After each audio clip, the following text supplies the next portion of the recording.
Studies at the China Institute of International Studies, and Swara Sen, a professor of diplomacy and disarmament at Jawaharlal Nehru University in New Delhi. Professor Sen, let me start with you. China and India disagree over whether to put the territorial dispute first before talking about an overall normalization of relations. Our correspondent just now mentioned that the two sides had a clear willingness to continue to exchange ideas and communication, but that alone is hardly enough for healthy and positive bilateral relations. Is there still common ground left to be found?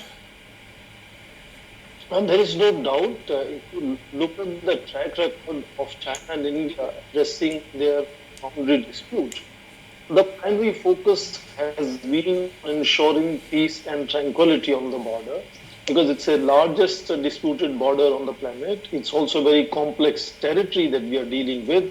So the fact that this sentiment was again reiterated in the meeting of two foreign ministers on the sidelines of Shanghai Cooperation Organization Foreign Ministers meeting is a good sign. Of course, no one expects this dispute to be resolved in a hurry.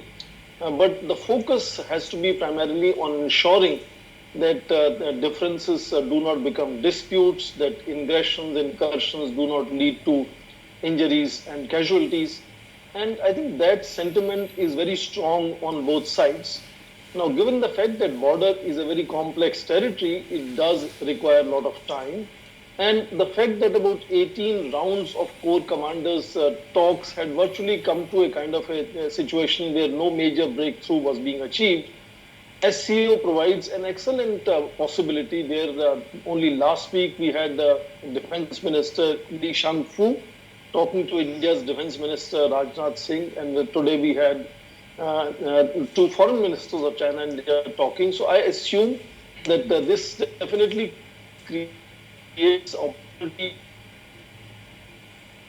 and sort of build certain amount of confidence as to how we need to move forward. And very quickly, in 30 seconds, let me add the old style mechanisms that were built on both sides to deal with ensuring peace and tranquility on the border are perhaps over a period of time less effective, because both China and India have become much more developed and there is infrastructure on the ground which makes movement of forces much faster, and heavier equipment can be brought forward, and that leads to more regular sort of incursions, aggressions, and meeting of patrolling parties. And that is fundamentally what has led to this enormous forward deployment both sides. And I think this demands a whole new chapter of confidence building and then building new arrangements to deal with new challenges. Got it.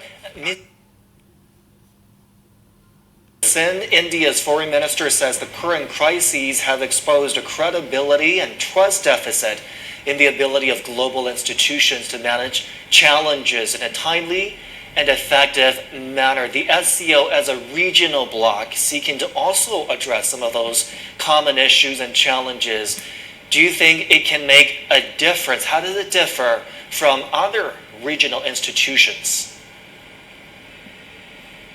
I think it's very interesting to see how Shanghai Cooperation Organization has lately become a very attractive forum, and a very large number of countries are trying to join it.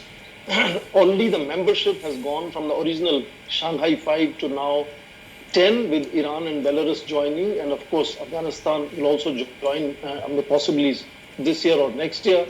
But largest number of countries are interested in joining as dialogue partners. So fundamentally, SCO is beginning to appear like a mini United Nations minus United States and its friends.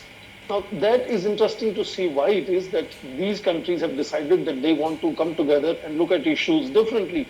And you just mentioned the focus on ensuring no external interference comes in the way of connectivity, regional development, and working together in fighting terrorism and other security challenges.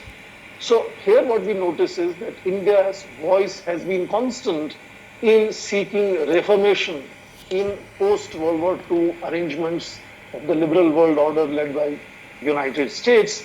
And that also applies to some extent in Shanghai Cooperation Organization. For example, India's foreign minister just today in his speech mentioned need to reform Shanghai Cooperation Organization also. For example, introduction of English language as the third official language of Shanghai Cooperation Organization, which can happen to several new countries that are gradually getting connected to Shanghai Cooperation Organization. So reformation of institutions is a constant process. It has to constantly build up and stay contemporaneous so that they can deliver better and be more cohesive in their operations. Professor